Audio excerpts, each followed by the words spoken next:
I was recently asked a question by a viewer about my own personal experience with relapsing pericarditis, and I wanted to take the time to reply to this person, but share this also with others who might have similar questions.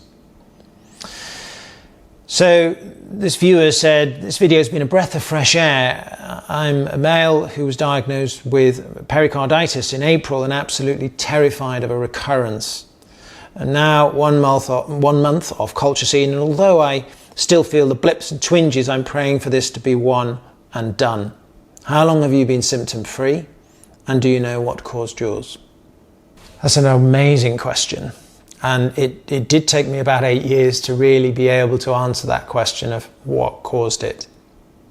And I have an ever deepening understanding of what caused it now and why it was so relapsing. The conventional idea about pericarditis is that it's a viral thing, but the evidence is very blurred on that actually. Certainly it is potentially an autoimmune thing, and when it's relapsing, we have to suggest that that's likely the case. So why would the body attack itself? Well, I have now been symptom-free for 12 years to answer that question, and have not needed any medication, have not had any relapses in that time, but it did relapse many times. I had 14 episodes before an extreme event causing full collapse and admission to coronary care unit with lots of dire states at that point.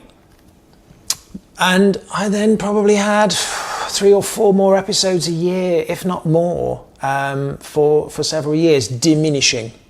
Part of the problem was coming off the steroids and having to titrate coming off steroids, and that's a well-known problem. And I've worked with many people who struggle for their own reasons to start to titrate and come off steroids.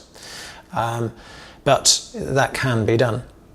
But I think the real reason that I was struggling was not only the titration of the medication, it was just I was suppressing things with the medication. But the underlying issue hadn't been addressed.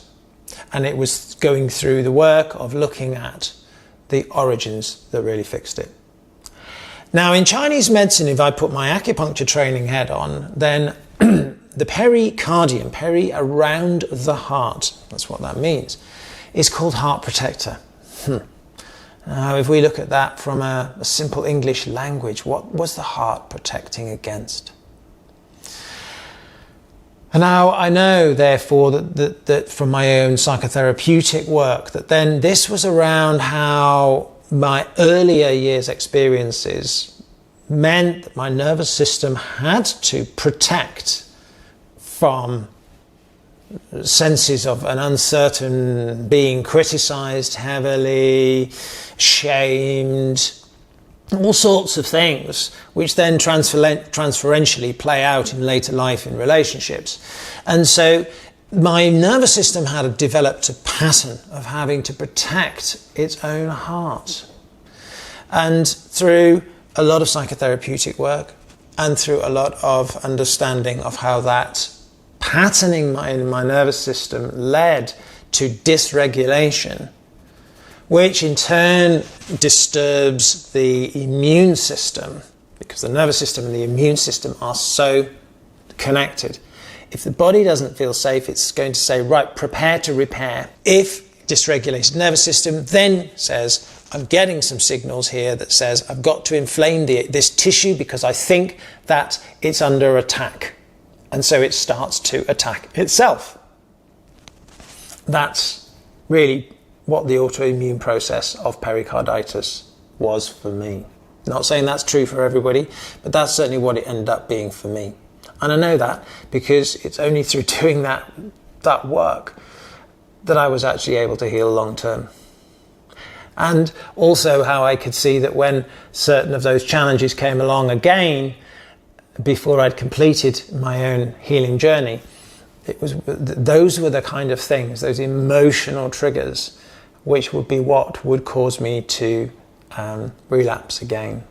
So it might be worth for this individual out there or anybody else suffering with relapsing pericarditis to consider what the psycho-emotional elements are, or might be, for you, and if you could be reflective and see if there was any awareness of that yourself. And if not, then maybe reach out to someone skilled in this arena.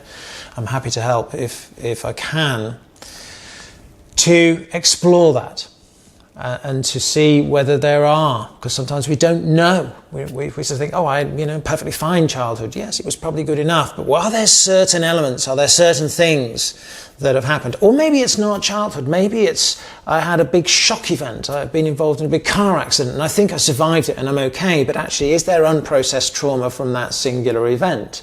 There's all sorts of options.